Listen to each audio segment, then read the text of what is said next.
Pangatlo ako sa magkakapatid. Lie!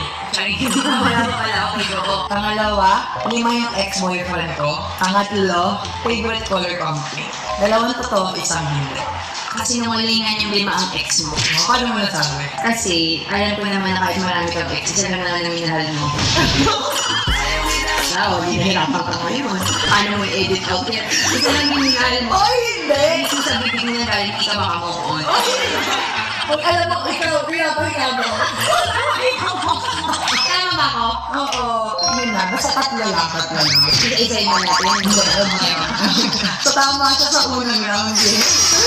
Kaya ang premyo to, kaya naman makontent lang ako. Pero panoorin ko kasama si Alex eh. Kasi lagi ka papalag yung dad mo. Pag mo kasabi ko, pinapakailangan mo na naman kayo. Gumagano'n ka sa mga artist sa mga friend. So kaya kailangan natin iganto yung mga artist niya friend. Ako naman yung makikinamo. Pero okay lang, alam mo kung bakit kasi napunta siya sa taytay ng ganyan.